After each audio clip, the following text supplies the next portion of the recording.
أعوذ بالله من الشيطان الرجيم.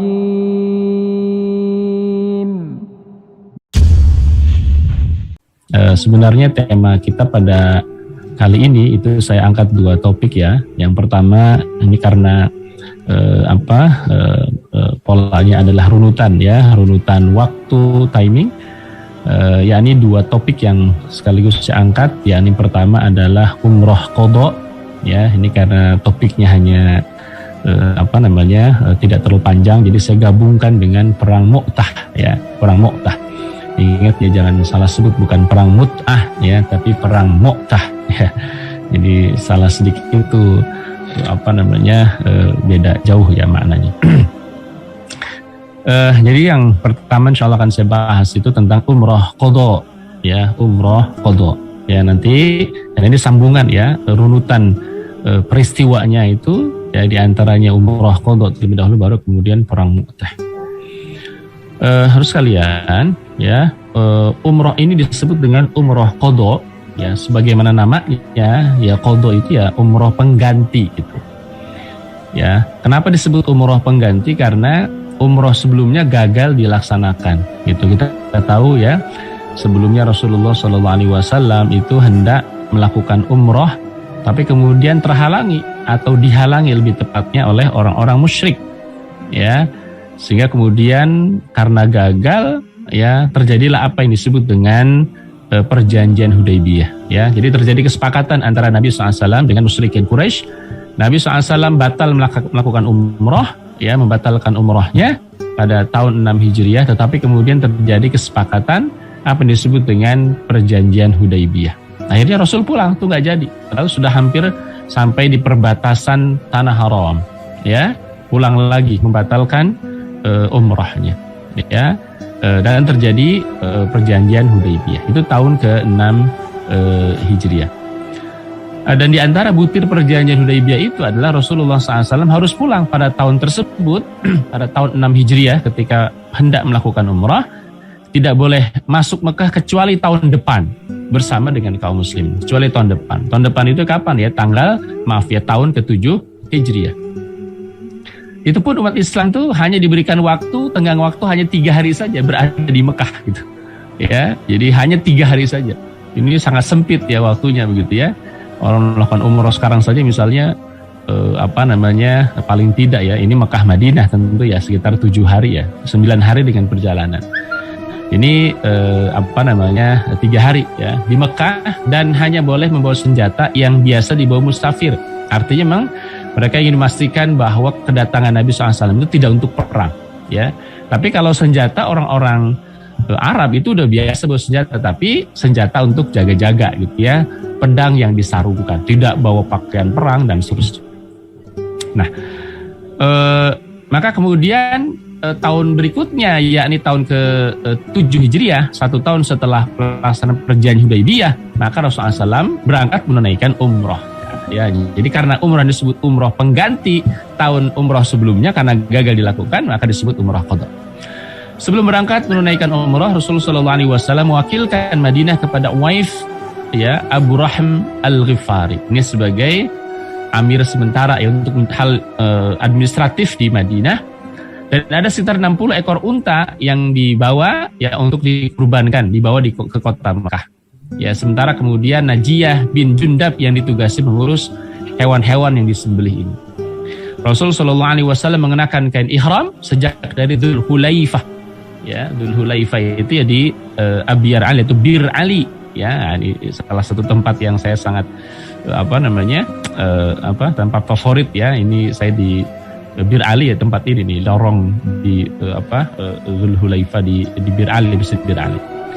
Sementara kaum muslimin pun mengikuti langkah-langkah Rasulullah SAW untuk melakukan ibadah umrah. Ya, jadi inilah kemudian diantaranya kenapa Bir Ali atau tempat di Dzul Hulaifah dijadikan sebagai tempat miqat ya, sunnah Nabi SAW, karena Rasul mengambil miqatnya di Dzul Hulaifah gitu ya, di tempat ini. Baik ya, lalu kemudian Rasulullah SAW juga tidak lupa menyiapkan senjata dan pasukan ya, karena khawatir pihak Quraisy akan khianat gitu. Ini sudah terbiasa biasanya maka Rasulullah SAW membawa senjata cadangan ya, setibanya di tempat yang bernama Ujaj, ya seluruh senjata diturunkan karena sudah mau hampir dekat, ya seperti perisai, anak panah, pedang, tombak dan yang lain itu kemudian diturunkan. Adapun yang bertanggung jawab ya terhadap senjata adalah seorang sahabat bernama Aus bin Khawli al-Ansari bersama sekitar 100 orang. Ya, Rasul masuk Mekah sambil membawa senjata seperti layaknya seorang pengembara berupa pedang yang disarungkan, ya karena tidak berniat perang, ya. Nah, ketika Rasulullah SAW masuk Mekah, maka beliau naik di atas punggung unta yang bernama Al-Qaswa. Ini unta Rasul namanya Qaswa, sedangkan kaum muslimin menyandang pedang di pinggang. Mereka berkerumun di sekitar beliau sambil mengucapkan talbiyah. Labbaik Allahumma labbaik, labbaik la syarika laka labbaik, innal hamda wan ni'mata laka wal mulk la syarika lak, dan seterusnya. Nah, sementara itu orang-orang musyrik mengungsi ke bukit Qayqa'an yang terletak di sebelah utara Mekah, ya, untuk melihat itu, karena mereka tahu tuh, ya, Muhammad akan datang dengan kaum muslimin, dan mereka ingin melihat apa yang terjadi gitu, ya. Maka mereka ngungsi tuh naik ke atas bukit yang bernama Qayqa'an, ya, untuk melihat umat Islam itu bagaimana sih gitu, berapa banyak dan seterusnya. Karena selama ini mereka belum pernah melihat tuh umat Islam datang ke kota Mekah, baru pada umroh qadha. Nanti berikutnya pada Futuh Mekah, nah, gitu, ya. Karena mereka selama ini hanya mendengar Muhammad begini, terjadi perang Badar, terjadi perang Uhud, terjadi perang Khandaq, ya. Ini sebentar ini mereka melihat umat Islam masuk. Ini masih dalam perjanjian, ya, Hudaybiyah. Makanya mereka tidak boleh mengganggu kaum muslimin. Mereka saling kasak-kusuk sambil berkata, itu para utusan, ya, maksudnya orang-orang yang datang ke Mekah sedang digerogoti penyakit Yathrib, penyakit Madinah gitu. Setelah datang kepada kalian, Rasul memerintahkan para sahabat untuk berjalan cepat, ya, memerintahkan juga untuk menyelempangkan kain di pundak kiri dan membuka pundak kanan, dan ujung kain itu diselempangkan di pundak kiri. Jadi ini salah satu sunnah juga, ya, mengenakan kain ihram, ya, dengan membuka pundak sebelah kanan dan menyelempangkan kainnya di pundak sebelah kiri, ya. Begitu sunnah Nabi SAW. Nah, Rasulullah SAW beberapa sahabat masuk ke Makkah dari arah Thaniyah dengan jalan memutar. Ya, orang-orang musyrik berbaris melihat Rasul. Ya, maka Rasulullah SAW terus mengucapkan talbiyah, labbaik Allahumma labbaik, labbaik la syarika laka labbaik, innal hamda wan ni'mata laka wal mulk la syarika lak. Kemudian Rasulullah SAW juga tawaf yang diikuti kaum muslimin. Ya, Rasulullah SAW dan kaum muslim berjalan cepat dalam 3 kali putaran tawaf. Ini lagi-lagi juga sunnah. Dan di antaranya sunnah yang yang bisa dilakukan adalah itu berjalan cepat, ya, atau ada yang mencontohkan berjalan berlari kecil, ya, di putaran tawaf, 3 putaran tawaf yang pertama, ya. Dan ketika orang musyrik melihat jalan seperti itu, mereka berkata kepada yang lain, itukah orang-orang yang kalian katakan sedang digerogoti penyakit gitu. Mereka lebih perkasa daripada ini dan itu gitu. Nah, jadi dirahmati Allah Subhanahu wa taala, kenapa di antara sunnah Nabi SAW adalah berjalan cepat atau kemudian berlari kecil di 3 putaran tawaf yang pertama, untuk menunjukkan umat Islam itu enggak lemah. Untuk menunjukkan bahwa umat Islam itu tidak lemah. Jadi berjalan cepat. Termasuk di antaranya di trekking sa'i gitu, ya, ada pilar hijau satu, ya, dengan yang lain itu kemudian dianjurkan juga untuk berlari-lari kecil. Itu untuk menunjukkan umat Islam ini nggak lemah loh. Ya, jadi nggak jalan letoy, nggak jalan lesu gitu, nggak. Tapi menunjukkan betapapun jauhnya perjalanan dari Madinah ke kota Mekah, ya, hampir 480 kilometer. Datang ke Mekah itu masih dalam keadaan gagah gitu loh. Ya, maka berlari-lari, ya, berjalan cepat gitu, tidak menunjukkan loyo, lemah, lesu, enggak, ya, gitu. Nah, usai tawaf, ya, Rasulullah SAW melakukan sa'i Safa Marwa, lalu kemudian selesai tahallul dan kemudian menyembelih hewan kurban, gitu, ya. Itu yang dicontohkan Nabi Shallallahu Alaihi Wasallam. Nah, terkait dengan hal tersebut, Al Imam Ahmad meriwayatkan dari Ibnu Abbas, ya, terkait dengan apa yang dilakukan oleh Nabi Shallallahu Alaihi Wasallam. Yani qadima Rasulullah wa ashabuhu wa qad hanathum humma Yathrib, qala faqala al-musyrikun innahu yaqdumu alaikum qaumun qad wanathumul humma qala fa atla Allahu an-nabi ala dzalika fa amara ashabahu an yarmulu wa qa'ada al-musyrikuna nahiyatal hajar yanzuruna ilaihim faramalu wa mashaw ma bainar ruknaini qala fa qala al-musyrikun haula'i alladhina taz'umuna anna al-humma wa hanathum haula'i aqwa min kadza wa kadza. Rasulullah SAW, para sahabat tiba dalam keadaan panas Yathrib, ya, apa bisa dibayangkan perjalanan 480, 490, hampir 500 km, ya, telah melemahkan mereka. Maka dia berkata, orang musyrik mengatakan, sungguh akan datang pada kalian satu kaum yang telah dibuat lemah dan oleh panas, katanya, karena perjalanan sangat jauh. Maka dia berkata, maka Allah tampakkan kepada Nabi pembicaraan mereka. Ya Rasul itu diberikan izin oleh Allah Subhanahu wa taala untuk mendengarkan dialog mereka. Itu tuh mereka pasti mereka datang ke Mekah itu lemah, pasti mereka capek, pasti mereka kayak gitu. Maka Rasul memerintahkan para sahabat agar melakukan ramal itu jalan cepat. Ayo tunjukkan bahwa kita itu nggak lemah, umat Islam. Maka Rasul jalan cepat. Nah, karena mendengar dialog mereka, pasti mereka juga capek, lelah gitu, ya. Sementara kaum musyrikin duduk di sekitar sudut Hajar Aswad sambil memandang umat Islam.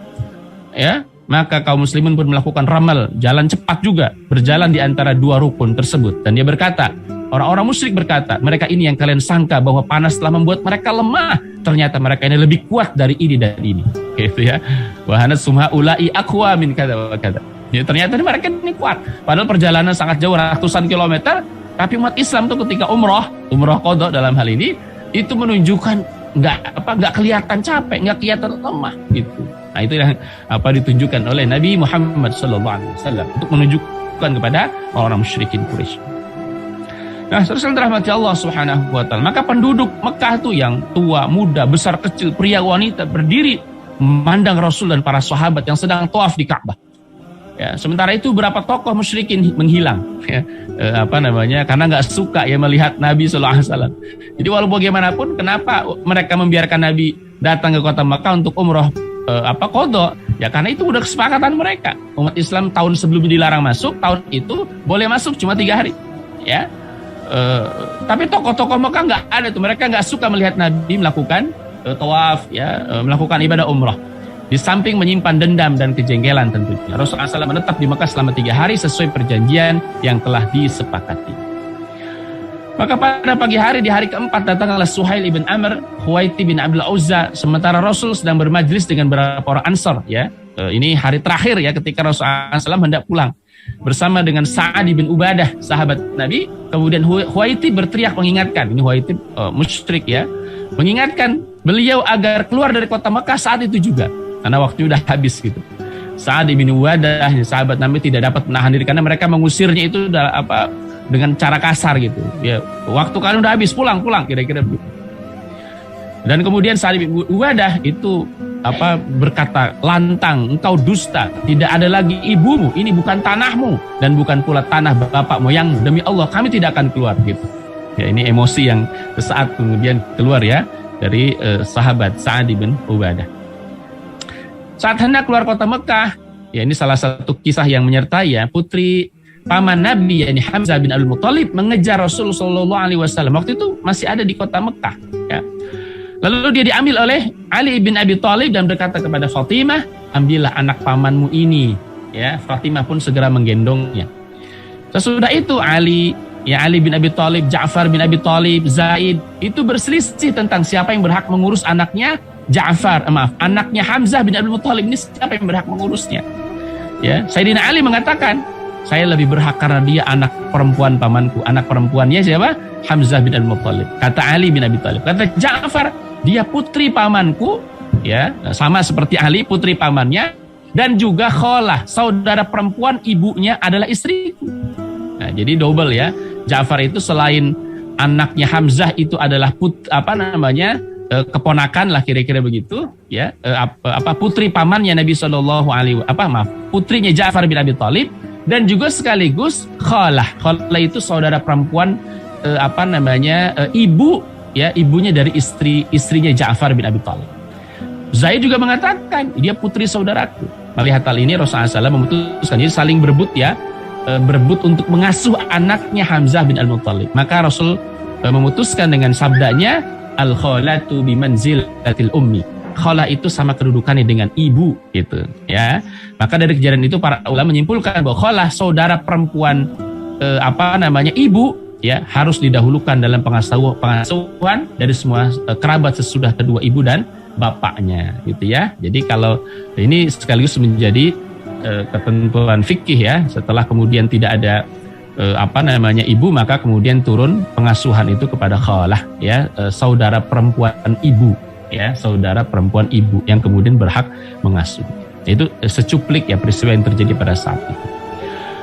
Ibnu Katsir rahimahullah dalam surahnya mengisahkan bahwa peristiwa umrah ini adalah dipaparkan Nabi SAW ya dalam Al-Quranul Karim yang mulia dalam firman-Nya, a'udzubillahi minasyaitonirrajim, laqad sadaqallahu rasulahu ru'ya bil haqq la tadkhulunnal masjidal haram insyaallahu aminin muhalliqina ru'usakum wa muqassirina la takhafuna fa'alima ma lam ta'lamu faj'ala min duni dzalika fathan qariba. Jadi umrah qadha ini adalah umrah yang digambarkan oleh Allah Subhanahu wa taala. Sungguh Allah telah membuktikan kepada Rasulnya tentang kebenaran mimpinya Nabi, gitu ya. Itu mimpi Nabi sebelumnya berangkat pada umrah yang pertama yang gagal. Ya. Akan kebenaran mimpi Nabi yang hak, yang benar, bahwa sungguhnya kamu pasti akan masuk Masjidil Haram, insya Allah dalam keadaan aman, dengan mencukur rambut kepala dan mengguntingnya. Ada yang dibotak ya tahallulnya, ada yang hanya menggunting kepala saja, merapikan. Sedang kamu tidak merasa takut, maka Allah mengetahui apa yang tiada kamu ketahui, dan Allah memberikan sebelum itu kemenangan yang dekat. Ya, para ulama menjelaskan kemenangan dekat itu diantaranya adalah Futuh Mekah. Nah, rahmati Allah Subhanahu wa taala. Ini ada juga peristiwa yang cukup penting yang terjadi di antara rangkaian umrah qadha dengan kemudian nanti perang Mu'tah. Apa itu? Masuk Islamnya Khalid bin Walid. Jadi Khalid bin Walid ini termasuk sahabat Nabi SAW yang masuk Islamnya agak terlambat, gitu. Ya, ini perang pertama yang diikuti Khalid itu beberapa bulan setelah masuk Islam adalah apa? Perang Mu'tah ini nanti, gitu. Jadi sebelum terjadi perang Mu'tah dan setelah terjadinya umrah qadha itu Khalid bin Walid dengan 2 orang ya terbaik kota Mekah itu masuk Islam. Ketika Rasulullah SAW, ini rangkaiannya kenapa Khalid masuk Islam gitu.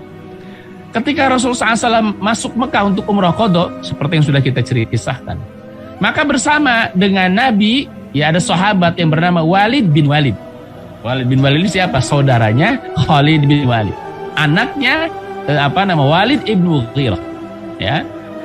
Lalu kemudian ini saudaranya, ya tidak dikisahkan nih apakah adik atau kakaknya ya begitu ya. Yang jelas saudara kandungnya Khalid bin Walid, yakni Walid bin Walid. Itu ketika masuk itu Khalid tidak ditemukan. Kemana Khalid gitu? Khalid tidak ditemukan di Mekah. Maka saudaranya nih siapa? Walid bin Walid menulis sepucuk surat dititipkan kepada seorang, tolong sampaikan kepada saudaraku Khalid bin Walid. Ya, setelah pulang ya umat Islam pulang, lalu kemudian Khalid bin Walid itu kemudian datang ke kota Mekah dan membaca surat ya yang ditulis oleh saudaranya Walid bin Walid. Apa isi suratnya Walid bin Walid? Bismillahirrahmanirrahim, amma ba'd. Sungguh aku tidak menemukan sesuatu yang lebih mengherankan daripada jauhnya pikiranmu dari Islam. Nah, ini surat cinta ya, surat kasih sayang dari saudara ya dari Walid bin Walid ya kepada Khalid bin Walid, saudaranya. Ya, saudara kandungnya. Aku tidak menemukan sesuatu yang lebih mengherankan daripada jauhnya pikiranmu dari Islam. Engkau adalah orang yang cerdas. Tak seorang pun yang tidak mengenal agama seperti Islam ini nggak ada. Semua orang udah kenal Islam sekarang. Aku pernah ditanya suatu kali oleh Rasulullah SAW tentang dirimu. Jadi Walid bin Walid mengisahkan bahwa Nabi pernah bertanya, itu Khalid kemana? Kok kenapa nggak masuk Islam? Kira-kira begitulah. Ya. Rasul bertanya, mana Khalid? Maksudnya Khalid bin Walid. Lalu aku menjawab, ini saudara yang menjawab, semoga Allah memberinya hidayah. Rasulullah SAW bersabda, orang seperti Khalid tidak mengenal Islam katanya. Andaikan ia gunakan kehebatan dan ketangguhannya yang selama ia gunakan untuk ya yang lain bersama dengan kaum muslimin, tentu akan lebih baik baginya.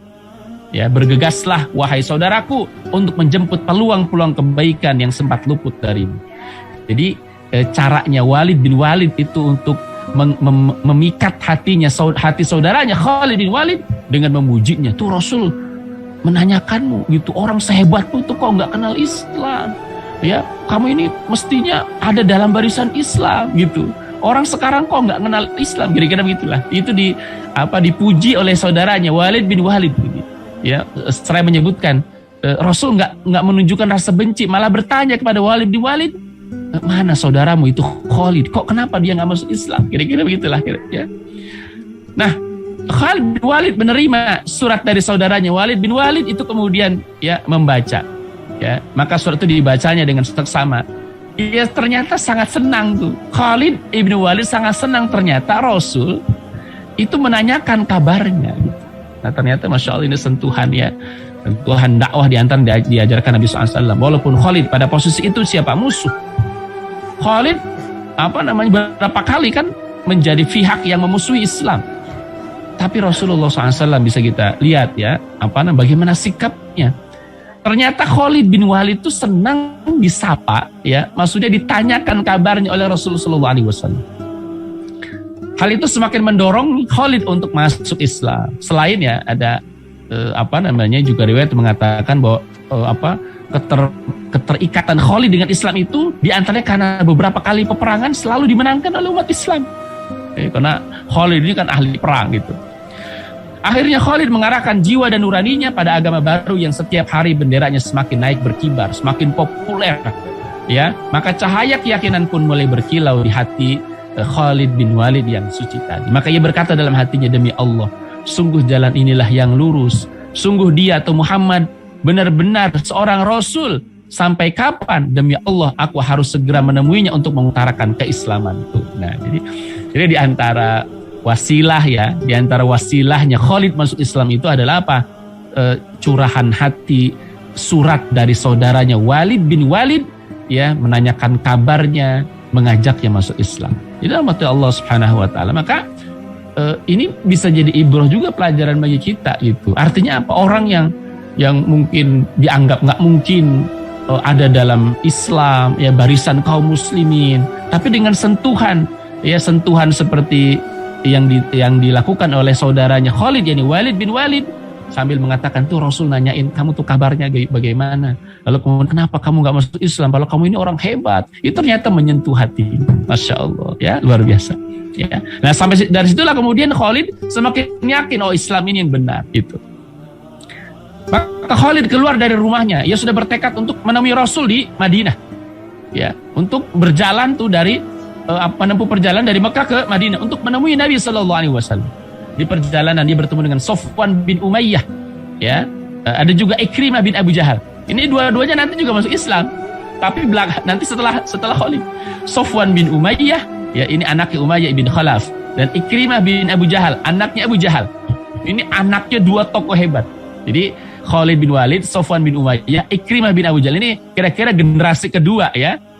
Ayahnya itu senior udah pada mati ya, Umayyah bin Khalaf, lalu kemudian Abu Jahal. Anak-anak ini tokoh-tokoh juga, Safwan bin Umayyah, ada Ikrimah bin Abu Jahal, ada Khalid bin Walid gitu. Nah, ini orang-orang hebat ini ya, mutiaranya Mekah ini orang-orang hebat.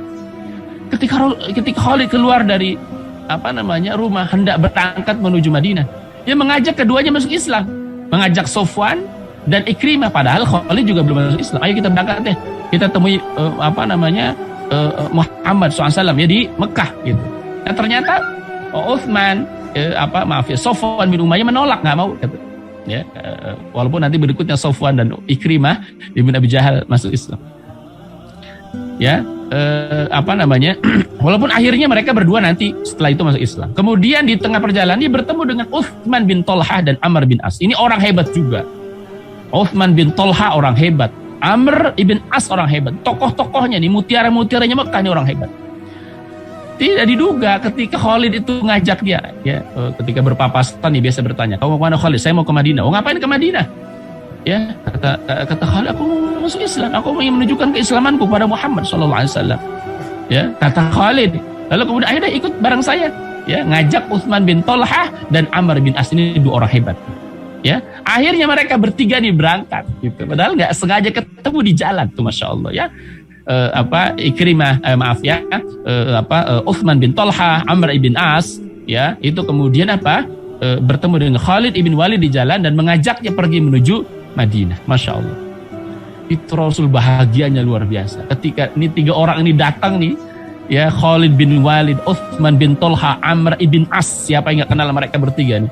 Tokoh-tokohnya, ya, kalau kita sebut mungkin jenderal-jenderalnya Mekah, jenderal muda Mekah yang lagi moncer-moncernya, melihat Nabi SAW datang dia, dan setelahnya sebelumnya dikabari oleh salah seorang sahabat, ya Rasulullah, ya, Khalid bin Walid, Uthman bin Talha, Amr bin As mau masuk Islam, karena bertemu dengan sahabat perjalanan itu, menyampaikan kepada Nabi SAW. Maka ketika Nabi melihat dari kejauhan datang 3 orang itu, Khalid bin Walid, Uthman bin Talha, Amr bin As, maka Nabi SAW mengatakan, Mekah telah melepas jantung-jantung hatinya kepada kita. Saking gembiranya Nabi SAW. Mekah telah melepaskan jantung-jantung hatinya kepada mereka. Karena 3 orang ini orang yang sangat berpengaruh di Mekah. Rahmati Allah Subhanahu wa ta'ala. Akhirnya apa? 3 orang ini masuk Islam. Nah, apa hikmah umrah qadha rahmati Allah Subhanahu wa taala? Yang pertama, saya bahas cepat saja, ya, terbuktinya janji dan mimpi Rasul sallallahu alaihi wasallam yang benar, yang hak, bahwa Nabi dan para sahabat akan masuk Masjidil Haram dalam keadaan aman tanpa merasa takut. Umrah ini adalah umrah yang tertunda karena dihalangi musyrikin Quraisy berganti dengan perjanjian Hudaybiyah yang diantaranya memperbolehkan Nabi melaksanakan umrah pada tahun berikutnya. Ini pada tahun 7 Hijriah. Yang kedua, apa hikmahnya umrah qadha? Menjadi wasilah masuk Islam 3 orang jantung hati kota Mekah, yaitu Khalid ibn Walid, Uthman bin Talha, dan Amr bin As. Nah, ini luar biasa. Jadi itu mau tidak mau jadi wasilah gitu loh. Ya, ketika kemudian masuk kota Mekah, ya, Walid bin Walid menuliskan surat kepada saudaranya untuk mengajak dia masuk Islam. Akhirnya Khalid masuk Islam. Khalid masuk Islam, ikut 2 tokoh lainnya masuk Islam, Uthman bin Talha, Amr bin As. Dan yang ketiga, umrah ini menjadi pengkondisian dan pendahuluan bagi kemenangan yang besar yang datang berikutnya, yakni Fathu Mekah gitu ya. Jadi kira-kira umrah qadha itu persiapan, ya, pengkondisian lah kira-kira begitu ya, agar nanti Rasulullah SAW masuk ke kota Mekah dalam keadaan yang lebih sukses lagi.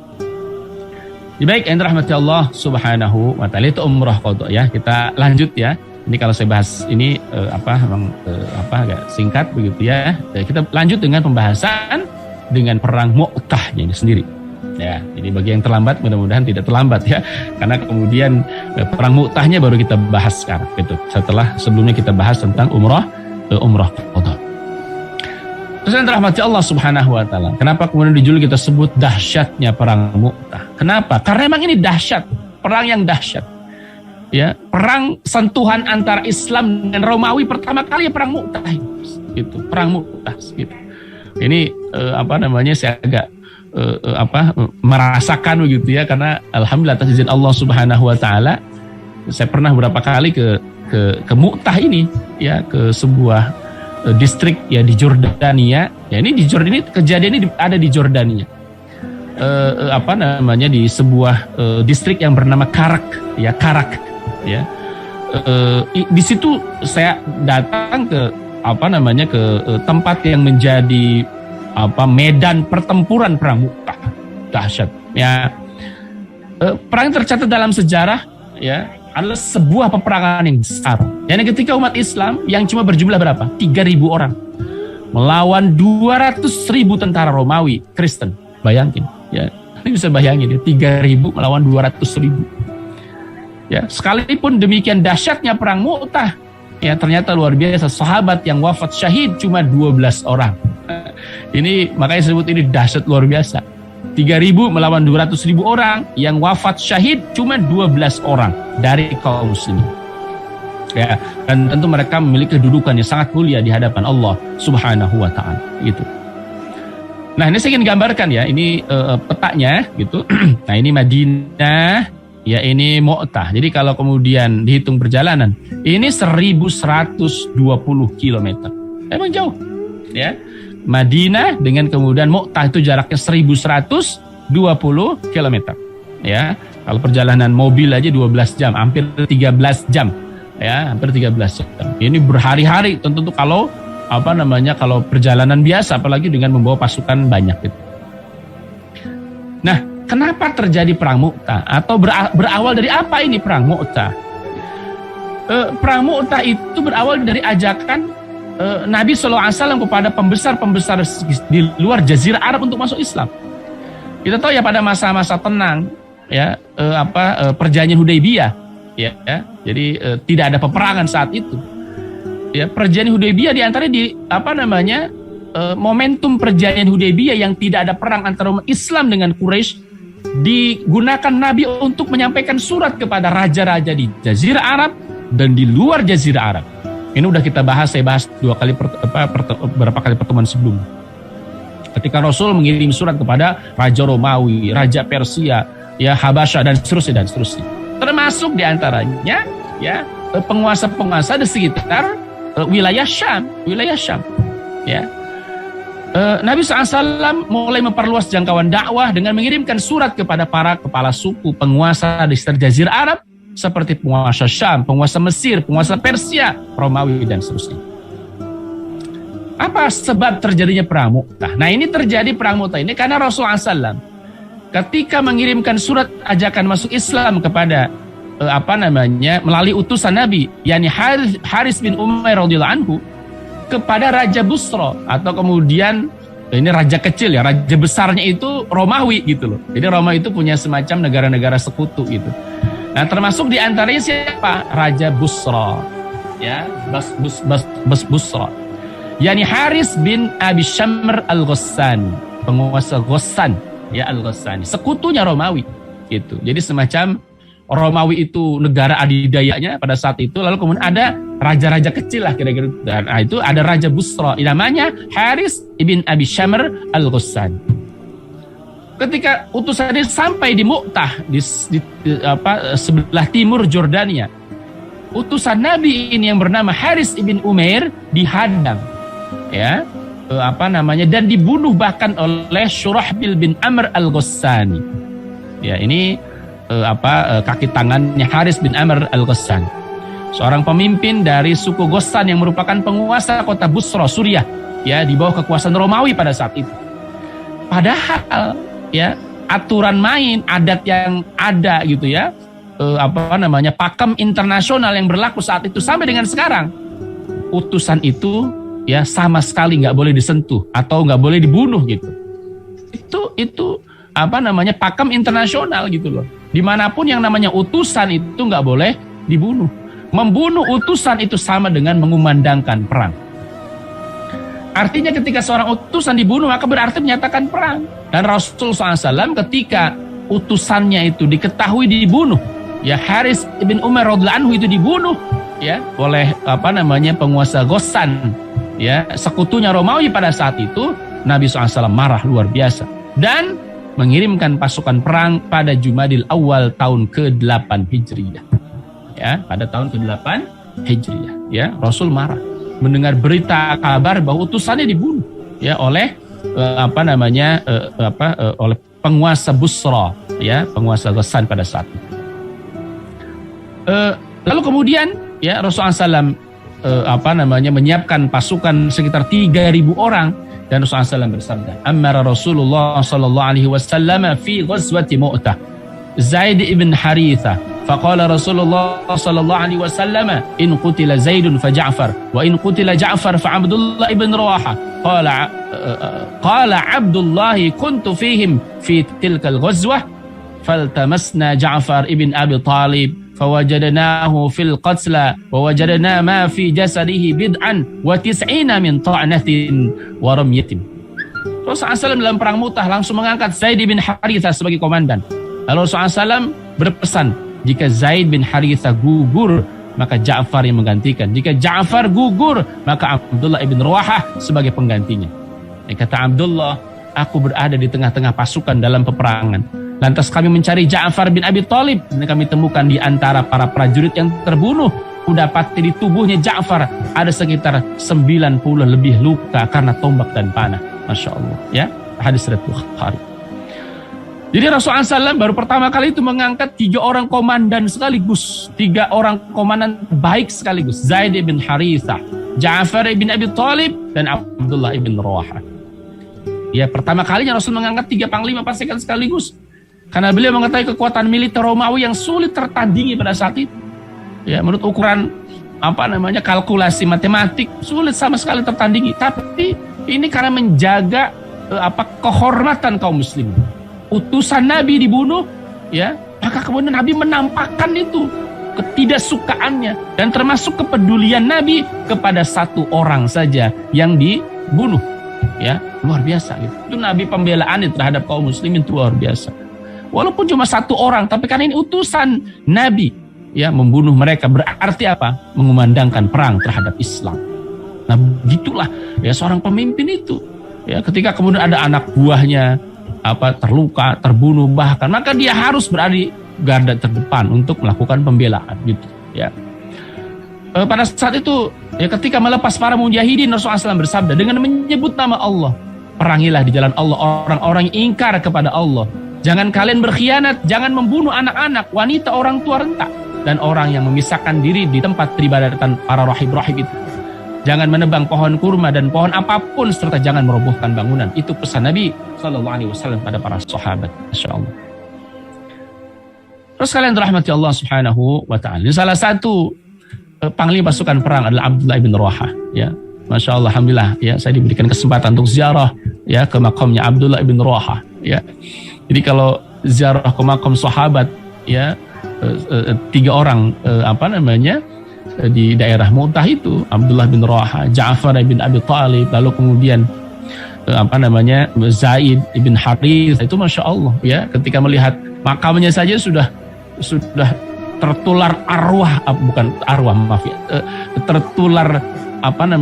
semacam getaran-getarannya gitu, ya. Ketika mau berangkat, ini Abdullah bin Rawaha, ya, pada saat itu, ya, ketika kaum muslim menyambut dengan sukacita para komandan yang disebutkan Nabi, ini komandan kalian, ya, komandan pasukan kalian, Zaid bin Harithah, Ja'far bin Abi Thalib, dan Abdullah bin Rawaha, itu dieluk-elukan, ya, sambil meneriakkan takbir gitu. Dan ketika disalami, ya, pasukan menyalami Abdullah bin Rawaha, selamat, ya, maka kemudian Abdullah bin Rawaha itu menangis gitu. Melihat Abdullah bin Rawaha itu menangis. Orang bertanya, "Mengapa engkau menangis ya Abdullah bin Rawaha? Panglima kok nangis?" gitu. Panglima pasukan perang kok menangis gitu. Maka Abdullah bin Rawaha menjawab, "Demi Allah," katanya, "aku menangis bukan karena cinta kepada dunia. Bukan karena aku cinta dunia, meninggalkan rumah, meninggalkan anak istri, ya. Aku menangis bukan karena itu, atau karena aku berpeluang mati gitu, ya. Aku tidak nangis demi Allah bukan karena cinta dunia dan rindu kepada kalian. Tetapi aku pernah mendengar Nabi SAW membaca sebuah ayat dalam Al-Quran yang di dalamnya disebutkan neraka." Kata Abdullah bin Rawaha, "A'udzubillahi minasyaitonirrajim. Wa in minkum illa wariduha kana ala rabbika hatman maqdiya." Dan tidak ada seorang pun daripadamu melainkan mendatangi neraka itu. Hal itu bagi Tuhanmu adalah suatu kemestian yang sudah ditetapkan. Masya Allah. Ini Abdullah bin Rawaha, sahabat Nabi, dekat dengan Nabi, panglima pasukan perang. Masya Allah, mendengar neraka nangis. Karena dirinya khawatir bahwa dia adalah orang yang salah satu yang dimasukkan Allah ke dalam nerakanya. Itu yang membuat Abdullah ibn Rawaha itu menangis. Bukan karena takut dunia yang ditinggalkan, bukan karena anak istri yang ditinggalkan, bukan karena rumah yang ditinggalkan, bukan. Karena aku ingat firman Allah Ta'ala, "Wa in minkum illa wariduha kana ala rabbika hatman maqdiya." Enggak ada seorang pun dari kalian, wa in minkum illa wariduha. Enggak ada seorang pun daripadamu melainkan akan mendatangi neraka itu. Ya, kana ala rabbika hatman maqdiya. Hal itu bagi Tuhanmu adalah sebuah kemestian yang sudah ditetapkan. Maka Abdullah bin Rawaha mengatakan, "Aku tidak tahu apakah akan kembali setelah aku mendatanginya." Gitu. Ya, Masya Allah.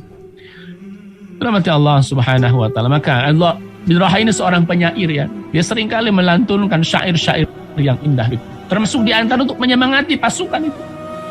Ya, kata Abdullah bin Rawaha, dia mengatakan, "Lakinnani as'alur rahmana maghfirata wa darbatan dzata farghin wa taqdhifu zabada aw ta'natan biyadai harrana mujhizatan biharbatin tanfudul ahsya'a wal kibada hatta yaqulu idza marru ala jadathi arsyadahullahu min ghazin wa qad rasyuda.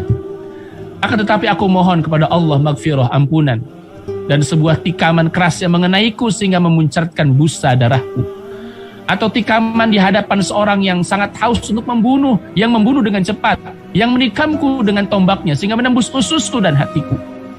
Sehingga tatkala mereka melewati kuburanku, mereka akan berkata, Allah telah memberi petunjuk kepadanya sang pejuang, dan sungguh ia telah mendapatkan petunjuk. Ini syairnya Abdullah bin Rawaha yang kemudian jadi kenyataan bahwa kemudian Abdullah bin Rawaha wafat ya sebagai syahid ya pada perang Mu'tah itu. Rahmati Allah Subhanahu wa taala. Lalu bagaimana kekuatan pasukan Romawi? Haris bin Abi Syamr al-Ghassani, ini penguasa Busra, telah menyiapkan 100.000 pasukan perang. Mendengar Nabi mengutus 3.000 orang, mereka nyiapin 100.000 orang. Karena ia merupakan sekutunya Romawi, ia pun menulis surat minta bantuan kepada Heraklius, sang kaisar Romawi timur pada saat itu. Ya, Bizantium Romawi, dan minta tambahan pasukan, sejumlah pasukannya. Jadi Heraklius kemudian menyanggupi dan mengirimkan 100.000 orang pasukan. Jadi total berapa? Kekuatan Romawi 200.000 pasukan. Melawan berapa? 3.000 orang pasukan. Ini bisa bayangin kalau kita pada posisi 3.000 orang itu nanti bagaimana saya kisahkan. Maka tentara Allah Subhanahu wa taala berangkat. Pasukan umat Islam berangkat hingga tiba di daerah Ma'an di wilayah sekitar Syam. Ini Ma'an, ini Mu'tah, perjalanan sekitar antara Ma'an dan Mu'tah itu tinggal 132 km lagi. Ya, berhenti di wilayah Ma'an, tiba di wilayah Ma'an, dan sampai kepada mereka berita bahwa Heraklius dan Romawi dan Haris bin Abi Syamr al-Ghassani telah mempersiapkan 200.000 pasukan perang menghadapi umat Islam. Jadi umat Islam yang 3.000 orang, Masya Allah ya, antum perhatikan ya. Pasukan yang 3.000 orang itu baru tahu jumlah pasukan Romawi 200.000 orang setelah udah deket ya daerah Mu'tah. Cuman sekitar 100 kilo lagi gitu. Mereka tuh baru tahu ya, dari dapat kabar ya dari mata-mata mereka tentunya, kata mereka itu Romawi udah siapin 200.000 orang gitu. Sementara mereka cuma 3.000 orang karena dulu itu ya nggak ada berita, nggak informasi. Di perjalanan mereka pede aja, paling mungkin 10.000 orang atau paling mungkin 5.000 orang. Ternyata 200.000 orang. Anda bisa bayangin di situasi hatinya para sahabat pada saat itu. Setelah para sahabat bermusyawarah nih, gimana nih? Kita 3.000 orang, mereka itu 200.000 orang, gitu. Maka kemudian sebagian dari mereka mengatakan, bagaimana kalau kita kirim aja utusan kepada Nabi cepat, ya kita kirim utusan agar Rasul SAW menambahkan kekuatan tentara dan memerintahkan kepada kita sesuatu. Maksudnya, ya maksudnya kata sebagian orang di antara mereka, udah deh, ya gimana kalau kita kirim utusan kepada Nabi, kita minta bantuan. Ini nggak mungkin nih kata mereka. Sebagian itu lemah juga hatinya gitu. Antum jangan bayangkan semua sahabat semuanya sama gitu ya, level rasanya ya, keberaniannya dan seterusnya. Sebagian dari mereka mengatakan, wah ini nggak mungkin nih, kita 3.000 orang itu menghadapi 200.000 orang itu kayaknya nggak mungkin. Udah kita utus seseorang ya dengan cepat agar kemudian mereka ya agar Rasulullah Shallallahu Alaihi Wasallam mengirimkan utusannya ya menambahkan pasukan, maksudnya begitu. Ya, sebagian dari mereka mengutuskan begitu. Tapi apa jawab Abdullah bin Rawaha? Ya, Abdullah bin Rawaha menolak sambil mengatakan, ya qaum, wallahi innallati tukrihuna lillati kharajtum tatlubuna asyhadah wa ma nuqatilan nasa bi'adadin wala quwwatin wala kasratin ma nuqatiluhum illa bihadzal din alladhi akramna Allahu bihi fantaliqu fa innama hiya ihdal husnayain imma zuhur wa imma syahadah. Ini ungkapan seorang panglima terbaik Abdullah ibn Rawaha. Ya kaum, wahai kalian sekalian kaum, wallahi demi Allah, innallati tukrihuna lillati kharajtum tatlubuna syahadah. Sungguh apa yang kalian takutkan, inilah yang harusnya kalian cari, yakni mati syahid. Apa yang kalian takutkan? Sungguhnya apa yang kalian takutkan, yakni keluar untuk berperang. Bukankah itu yang kalian cari, yakni mati dalam keadaan syahid? Wa ma nuqatilun nasa bi'adadin wala quwwatin wala kasratin. Sungguh kata Abdullah bin Rawaha, kita tidak memerangi manusia karena banyaknya bilangan, karena kekuatan dan karena senjata. Wa ma nuqatilun nasa bi'adadin, dengan jumlah, wala quwwatin bukan pun karena kekuatan, wala kasratin bukan karena jumlah. Ma nuqatiluhum illa bihadza din. Kita memerangi mereka karena din ini. Ya, alladzi akramana Allah bihi, yang kemudian kita dimuliakan Allah karenanya. Antaliqu fa innama hiya ihdal husnayain. Bangkitlah, berangkat, kita berangkat. Ya, Mu'tah tinggal dekat lagi. Ya, fa innama hiya ihdal husnayain. Ya, karena apa? Ya, bangkitlah kalian memerangi musuh, karena sungguhnya tidak lain bagi kita akan mendapatkan dua kebaikan yang semuanya sama-sama baik. Apa itu? Imma zuhur, kita menang, wa imma syahadah, atau kita mati syahid, kata Abdullah bin Rawaha. Maka setelah Abdullah bin Rawaha itu kemudian menyampaikan kalimat demikian, semangat pasukan itu bangkit lagi. Karena sebagian itu merasa sudah down. Hingga 3.000 lawan 200.000 orang gimana? Tapi tampil seseorang yang membesarkan hati mereka, Abdullah ibn Rawaha. Ya, dia mengatakan, ya qawallahi innal lati tukrihuna lillati kharajtum tatlubuna syahadah. Ya, bukankah kalian keluar dari Madinah menuju Mu'tah menghadapi Romawi itu karena ingin mati syahid? Kenapa kemudian kalian hendak berpikir untuk meminta bantuan? Kita tidak memerangi mereka karena jumlah, karena kekuatan, ya, dan juga bukan karena jumlah mereka. Ya, apa yang kemudian kita melakukan perang ini karena din, yang kemudian kita dimuliakan Allah karena. Berangkatlah, karena pasti kita akan mendapati dua kemuliaan, ya, dua kebaikan. Gak ada yang buruk dari dua ini. Pertama apa? Kemenangan, dan yang kedua mati syahid. Maka bangkitlah, ya, mental, moralnya para sahabat setelah mendapatkan semacam dorongan, ya, dari Abdullah bin Rawaha. Maka disitulah penting dirahmati Allah, seseorang dalam sebuah komunitas lingkungan yang saling yang besarkan, bukan saling melemahkan. Coba bayangkan kalau Abdullah bin Rawaha pidato, ya sudah, jumlah kita cuma 3.000 orang, mereka 200.000 orang, kayaknya kita nggak akan menang. Nah, itu pasti, itu mentalnya pasti lebih down lagi. Tapi karena seseorang, bayangin, ya, karena satu orang yang kemudian berkata demikian, membesarkan hatinya para sahabat pada perang Mu'tah, maka kemudian mental, moralnya para sahabat itu kemudian naik 100%, berlipat-lipat bahkan. Ya, akhirnya mereka dengan semangat berangkat. Ya, ini Madinah, ini posisi mereka kemudian di Ma'an tadi, ya, sudah dekat Mu'tah, sudah dekat sekali. Masa kemudian mau balik lagi atau minta bantuan pasukan? Tidak, kata Abdullah bin Rawaha. Kita berangkat menuju Mu'tah. Lalu kemudian pasukan Islam sudah bergerak mendekat. Ya, ini Mu'tah, ini Amman, ya, sekitar Jordania. Ini kemudian di sekitarnya adalah Mu'tah. Setelah 2 hari berada di Ma'an, pasukan Islam bergerak mendekati markas pasukan Romawi yang berada di dusun Masyarif di daerah Balqa. Musuh semakin mendekat, sedangkan pasukan kaum muslim membelok ke arah Mu'tah dan bermarkas di sana. Mereka mempersiapkan mengadakan pertempuran. Dan dalam hal ini, ya, umat Islam kaum muslimin, ya, itu percaya dengan janji Allah Subhanahu wa taala bahwa 20 orang sabar akan dapat mengalahkan 200 musuh, ya, atau 1:10. Tentara musuh dengan jumlah yang sangat banyak mengharuskan seorang tentara umat Islam melawan puluhan orang, 66 orang itu.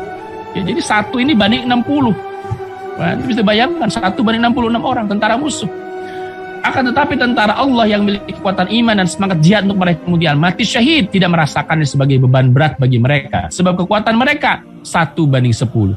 Sebagaimana digambarkan oleh Allah Subhanahu wa taala. A'udzubillahi minasyaitonirrajim. Wa iyyakum minkum 'ishruna sabiruna yaghlibu mi'atain. Wa iyyakum minkum mi'atun yaghlibu alfan minalladzina kafaru bi'annahum qaumun la yafqahun. Jika ada 20 orang yang sabar di antara kamu, niscaya mereka dapat mengalahkan 200 orang musuh. Dan jika ada 100 orang yang sabar di antaramu, mereka dapat mengalahkan 1000 orang kafir. Disebabkan orang kafir itu kaum yang tidak mengerti. Masya Allah. Jadi kalau kita ngadepin orang kafir, jangan takut, jangan lemah mentalnya kita. Kenapa? Karena mereka itu beda dengan motivasi kita umat Islam. Ya, buat kita itu ihdal husnayain kalau berperang itu. Kalau jihad itu apa? Satu, menang mulia, syahid mulia. Buat orang kafir, ya menang ya cuma kemenangan dunia, kalah hina mereka di hadapan Allah Jalla wa'ala. Ya. Maka inilah yang kemudian juga menguatkan mentalnya para sahabat ridwanullah alaihim. Ya, karena satu orang itu bisa mengalahkan sekian puluh orang bahkan. Ya, Masya Allah. Akhirnya kemudian bertemulah kedua pasukan, ya 3.000 orang dengan 200.000 orang itu, ya perang kemudian berkecamuk, ya pusat perhatian musuh tertuju kepada pembawa bendera kaum muslimin dan keberanian para panglima Islam dalam maju merangi musuh. Jadi posisi panglima itu sangat menentukan ketika dalam peperangan. Ya pada saat itu bendera perang dipegang oleh Zaid bin Harithah. Maka pada momentum yang pertama. Jadi mereka itu melihat, pasukan Romawi ngelihat siapa yang megang bendera, maka itu yang disasar gitu. Maka wajar kalau kita paham bahwa kenapa kok 3 orang panglima pasukan ini digugur, karena yang diarah, yang diserang oleh pasukan Romawi atau musuh manapun adalah siapa orang yang membawa perang. Karena kalau mereka mati, mereka wafat, maka mental pasukan pasti akan jatuh. Maka yang diantar pertama kali wafat syahid itu Zaid bin Harithah, wafat. Ya. Karena Rasul Shallallahu Alaihi Wasallam sudah mengangkat 3 orang panglima sekaligus, ya, maka kemudian diangkat berikutnya siapa? Ja'far bin Abi Thalib. Tapi sebelum saya ceritakan Ja'far bin Abi Thalib, kita akan gambarkan siapa Zaid bin Harithah ini, supaya kita tahu ya Zaid bin Harithah. Ya, jadi setiap kali kita menyebut satu nama yang penting dalam sebuah peristiwa kita sebutkan itu siapa. Zaid bin Harithah itu siapa? Yang wafat syahid, ya panglima pasukan yang pertama. Zaid bin Harithah merupakan kelompok sahabat masuk Islam, ya pada masa-masa awal. Zaid lahir dari keluarga terhormat sebenarnya dari Bani Mu'in. Hanya saja suatu hari ada tentara berkuda dari Bani Al-Qin bin Jusr menyerang perkampungan Zaid, ya bin Harithah, sehingga seluruh penduduk tersebut ditawan dan menjadi budak, termasuk Zaid itu ditawan. Jadi Zaid ini sebenarnya dari keluarga terhormat sebelumnya. Zaid dijual di pasar Ukaz dan dibeli oleh Hakim bin Hizam. Hakim bin Hizam ini adalah keponakannya Sayyidah Khadijah radhiyallahu anha. Kemudian setelah menikah, Khadijah radhiyallahu anha menghadiahkan Zaid kepada Rasul sallallahu alaihi wasallam. Jadi sebelumnya Zaid itu jadi budak yang dibeli oleh Hakim bin Hizam, diserahkan kepada Khadijah radhiyallahu anha, dan Khadijah menyerahkan itu kepada Nabi sallallahu alaihi wasallam, menyerahkan Zaid bin Harithah kepada Nabi sallallahu alaihi wasallam. Ayahnya Zaid, yakni Harithah, itu sempat tahu bahwa Zaid itu sedang ada dalam penguasaan Nabi SAW dan sempat menemui Zaid bin Harithah untuk menebusnya gitu. Mengajaknya kembali kepada keluarganya, tapi Rasul memberikan pilihan, ya Zaid, engkau pilih mau tinggal bersama aku atau bersama dengan orang tuamu. Akhirnya Zaid malah memilih bersama dengan Nabi Shallallahu Alaihi Wasallam. Kemudian Zaid dimerdekakan dan diangkat menjadi anak angkatnya Nabi Shallallahu Alaihi Wasallam, hingga sempat tersemat di belakang nama Zaid bin Muhammad. Lalu kemudian ada larangan, ya, menyematkan anak angkat itu tidak boleh kemudian disematkan di belakang namanya, ayah angkatnya nggak boleh. Maka sempat tersemat nama Zaid bin Muhammad, maka kemudian diralat, ya akhirnya kemudian Zaid kembali kepada nama Zaid bin Harithah, karena ayahnya adalah Harithah, bukan Nabi Shallallahu Alaihi Wasallam. Itu sekilas tentang Zaid bin Harithah. Setelah Zaid bin Harithah wafat, meninggal syahid, lalu bendera perang dipegang oleh panglima kedua Ja'far bin Abi Thalib radhiyallahu anhu. Ja'far berperang habis-habisan hingga tangan kanannya terputus. Karena lagi-lagi saya katakan, orang yang pertama akan diserang musuh adalah orang yang pegang bendera perang. Dan Ja'far pegang bendera perang pada saat itu. Lalu bendera perang dipegang oleh tangan kirinya. Nanti bisa bayangin ya, panglima perang pada saat pegang tangan kanan itu bendera Royatul Islam, ya panji perang Islam, ya. Lalu kemudian tangan kanan ini ditebas musuh, ya. Maka kemudian dengan cekatan Ja'far bin Abi Thalib memegang, ya bendera dengan tangan kirinya. Tangan kirinya pun terputus, ditebas oleh musuh. Lalu kemudian Ja'far bin Abi Thalib merangkul bendera dengan dadanya hingga terbunuh, ya. Maka sebagai balasan itu, Masya Allah, ya, jadi bendera dipegang tangan kanan, ditebas musuh, putus tangannya Ja'far. Lalu kemudian dipegang oleh tangan kirinya Ja'far, putus, ditebas musuh. Lalu dengan kedua tangan yang tersisa, bendera dipegang oleh, ya, Ja'far bin Abi Thalib dan dilekatkan kepada dadanya, Ya, saking ingin mempertahankan bendera Islam, Royatul Islam, itu Masya Allah. Sampai kemudian karena kedua tangannya Ja'far terputus, maka dengan sangat mudah musuh bisa membunuh Ja'far bin Abi Thalib radhiyallahu anhu. Ya, sampai kemudian Ja'far syahid. Maka sebagai balasannya Allah menggantikan kedua tangannya Ja'far dengan dua sayap nanti di surga, supaya kemudian Ja'far bin Abi Thalib itu bisa terbang kemanapun di surga, ya tempat yang dikehendaki oleh Ja'far bin Abi Thalib. Setelah kemudian syahid, ditemukan pada tubuhnya terdapat sekitar 90 luka di antara tebasan pedang, tusukan panah dan tombak yang menunjukkan keberanian Ja'far bin Abi Thalib dalam menyerang musuh. Ini Masya Allah. Nah, kalau melihat ya ke daerah Mu'tah itu, ya, jadi makam mereka terpisah-pisah, ya, ada, dan yang paling besar itu makamnya Ja'far bin Abi Thalib, dibuat sangat indah, bagus, ya. Karena penghargaan, penghormatan, ya, terhadap Ja'far bin Abi Thalib yang begitu rupa mempertahankan Islam. Nah, kalau antum nanti melihat, ya, di surga nanti melihat ada orang yang kemudian diterbang gitu, ya, dengan sayapnya, ya, di surga, bisa terbang kemanapun di tempat di surga yang kemudian dia kehendaki, maka boleh jadi itu adalah Ja'far bin Abi Thalib. Masya Allah, Allah mengganti kedua tangan Ja'far dengan sayap di surga, sehingga kemudian Ja'far bisa kemanapun, ya, melihat, ya, tempat-tempat ada di surga Jannatun Na'im. Itu Masya Allah, Ja'far bin Abi Thalib. Siapa Ja'far bin Abi Thalib? Ja'far bin Abi Thalib adalah saudara kandung Ali bin Abi Thalib, sepupu Nabi SAW. Pada tahun kelima kenabian, Ja'far berangkat hijrah ke Habasyah bersama 83 pria dan 19 wanita. Kecerdasan dan kepiawaian Ja'far dalam berkomunikasi membuat Raja Najasyi mengenal Islam. Jadi Raja Najasyi di antara pertama kali mengenal Islam itu dari Ja'far bin Abi Thalib. Kemudian berikutnya Rasul mengirimkan surat ajakan masuk Islam, dan Raja Najasyi masuk Islam di hadapan Ja'far bin Abi Thalib. Ja'far bin Abi Thalib kembali dan menyusul Rasul pada perang Khaybar tahun 7 Hijriah yang sudah kita ceritakan sebelumnya. Menyusul, dan kemudian Ja'far termasuk orang yang mendapatkan harta rampasan perang dari perang Khaybar. Ketika Ja'far pulang dari Habasyah dan menuju ke kota Madinah setelah Nabi SAW menaklukkan Yahudi Khaybar, maka Nabi pun sangat gembira dan mencium keningnya Ja'far, saudara sepupunya Nabi SAW, sambil berkata, "Ma adri bi ayyihima ana asarrun bi fathi Khaybar atau bi qudumi Ja'far." Aku tidak tahu mana yang aku lebih berbahagia, bergembira, apakah dengan tertakluknya kota Khaybar ataukah dengan kedatangan Ja'far bin Abi Thalib. Masya Allah, ya, itu Ja'far orang hebat. Walaupun lama, ya, sekitar belasan tahun berada di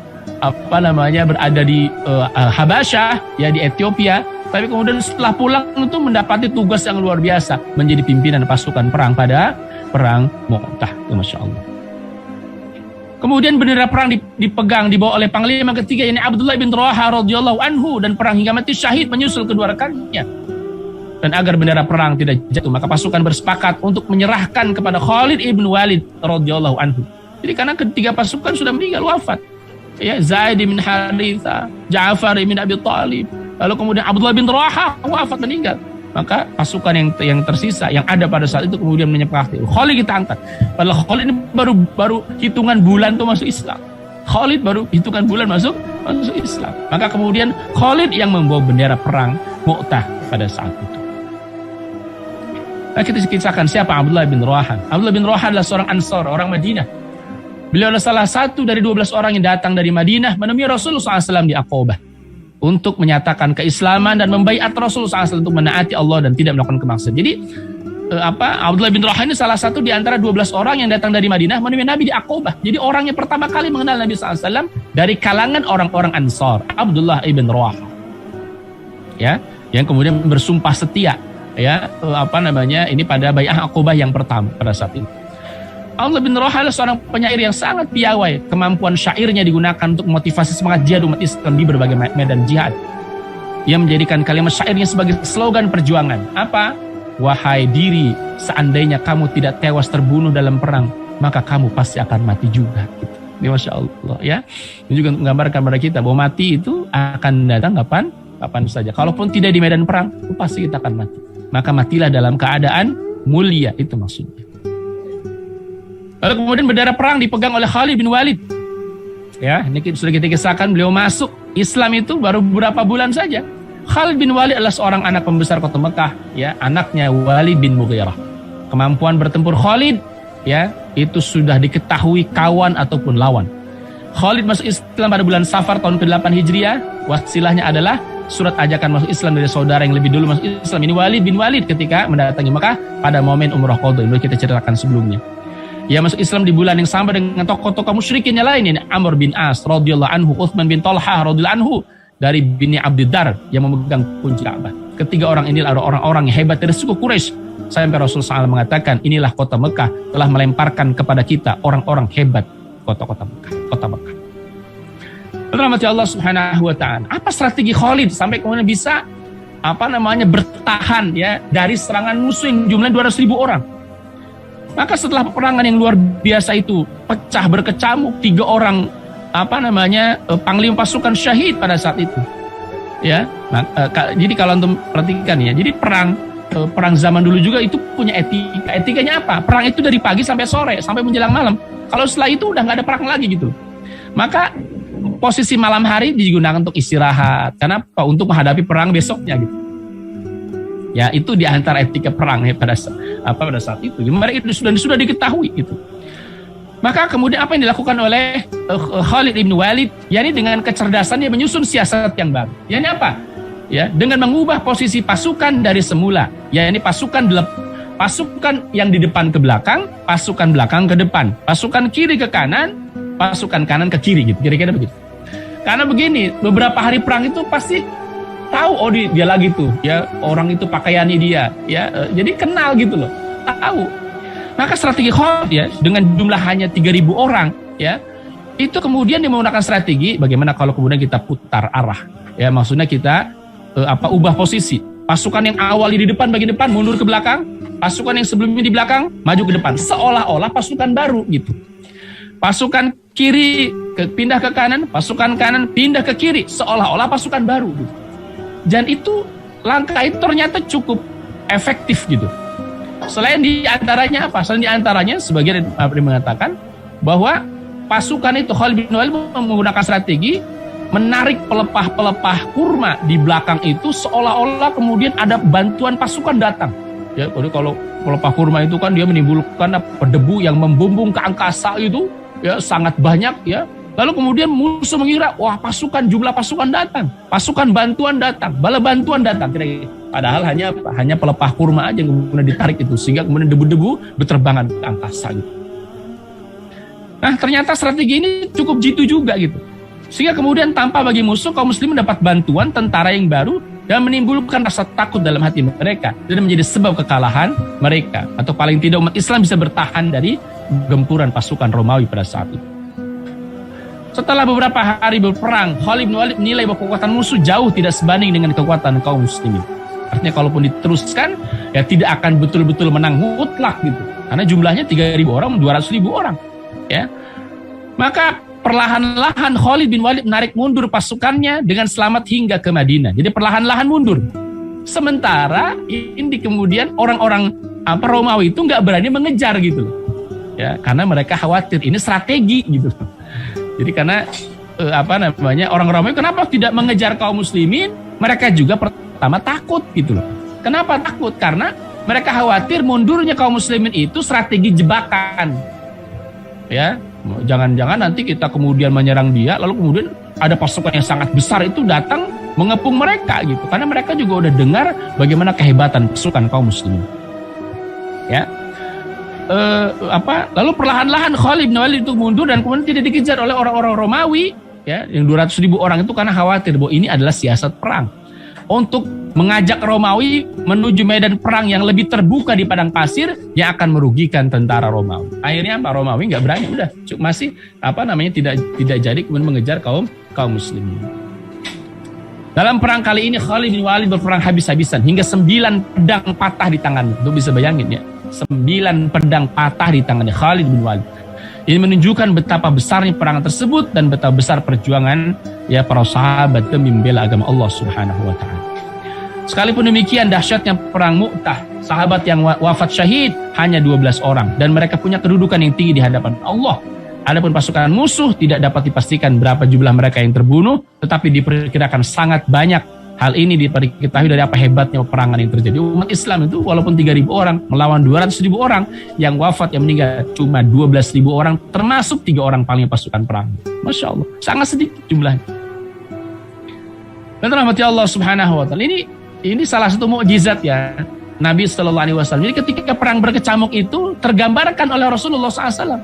Jadi semacam live report gitu kalau sekarang, ya live report. Jadi Rasul di masjid, pasukan kaum muslimin berperang dan Rasul menyampaikan jalan di peperangan. Luar biasa. Jadi Rasul di Madinah itu menyampaikan, ya Rasul naik mimbar dengan keadaan sedih, meneteskan air mata, seraya berkata, bendera perang dipegang, dibawa oleh Zaid.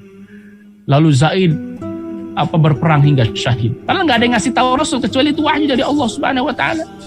Lalu kemudian bendera diambil oleh Ja'far dan berperang hingga mati syahid.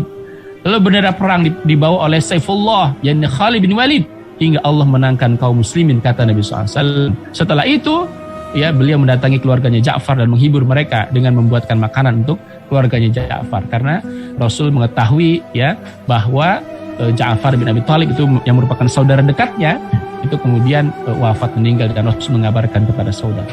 Ya, Masya Allah. Dan rahmati Allah Subhanahu wa Ta'ala. Ini di antara, ya, ini saya ambil foto ini. Yang pertama di sebelah kiri ini kompleks makamnya Panglima Mu'tah. Ya, nah ini makamnya Ja'far ibn Abi Thalib. Ya, ini makamnya Zaid ibn Harithah. Ya, jadi saya tidak ambil yang Abdullah bin Rawaha karena di tempat yang terpisah ya, walaupun kami juga sempat mendatangi makamnya Abdullah ibn Abi Rawaha. Itu Masya Allah. Nah, di sana makam sahabat itu sepi ya. Kami datang ya cuma kami saja gitu yang kemudian ada ya. Nggak terbayang kalau makam sahabat itu ada di Indonesia gitu ya. Kita tuh makam wali saja, makam orang ulama yang rentang waktu dengan Nabi itu mungkin lebih dari 1000 tahun begitu ya. Itu ramai sekali. Ya, saya pernah ziarah ke makamnya Syarif Hidayatullah Gunung Jati, itu Masya Allah banyaknya itu ya. Sementara makamnya sahabat Nabi SAW ya di Jordania ini kemudian sangat sepi gitu. Tapi kemudian di sini kita betul-betul merasakan bagaimana, saya mengisahkan bagaimana kemudian wafatnya syahidnya sahabat mulia Ja'far bin Abi Thalib ya, yang luar biasa pengorbanan demi Islam, itu luar biasa ya. Sampai kemudian kedua tangannya putus ya, pegang tangan, bendera dipegang oleh tangannya Ja'far bin Abi Thalib, lalu kemudian ditebas musuh ya, lalu kemudian bendera dipegang oleh tangan kirinya Ja'far bin Abi Thalib, kemudian ditebang musuh, lalu kemudian dengan tangan yang tersisa yang sudah terputus tadi, kemudian bendera perang dipegang ya oleh kedua tangan sudah terputus, lalu kemudian akhirnya Ja'far bin Abi Thalib wafat. Itu Masya Allah. Dengan itulah kemudian Allah Subhanahu wa Ta'ala menghadiahi Ja'far ya dengan kedua sayap di surga. Itu Masya Allah. Ini orang-orang hebat. Jadi mendatangi makam, berziarah ya ke makam-makam orang hebat ya, sahabat Nabi SAW itu akan memberikan auranya yang juga luar biasa itu ya. Kenapa? Karena Allah Subhanahu wa Ta'ala ya memuliakan mereka ya, para sahabat Nabi Muhammad sallallahu alaihi wasallam. Dia datang ke tempat seperti ini itu bisa mengambil ibrah yang lebih mendalam, karena kita betul-betul merasakan bagaimana situasi, kondisi ya, cuaca, set lokasi perang itu seperti apa ya. Bisa dibayangkan jauhnya, jaraknya, Masya Allah ya. Nah, rahmati Allah Subhanahu wa Ta'ala. Lalu kemudian apa dampak dari perang Mu'tah? Sekalipun kaum muslimin tidak bisa melancarkan serangan balasan terhadap mereka setelah mereka mengalami kepahitannya, peperangan itu memberikan pengaruh kepada wibawa kaum muslimin. Ini jangan salah begitu.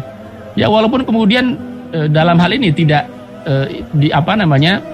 tidak ini siapa yang menang, siapa yang kalah, tapi kemudian umat Islam mampu bertahan dari serangan 200.000 orang, itu udah kemenangan sebenarnya gitu loh. 3.000 orang mampu bertahan dari 200.000 orang, itu kemenangan sebenarnya. Dan ternyata memberikan pengaruh besar dari terhadap wibawa kaum muslimin. Perang ini telah menimbulkan decak kagum di hati seluruh orang-orang Arab dan di luar Jazirah Arab. Mereka keheranan, pasukan Romawi adalah pasukan yang terbesar dan terkuat di muka bumi pada zaman itu. Tapi umat Islam berani-beraninya cuma 3.000 orang melawan 200.000 orang. Nah, karena itulah kemudian beberapa kabilah yang sebelumnya menyerang dan memusuhi Islam, mereka simpati, takut, hormat kepada Nabi SAW. Nabi SAW.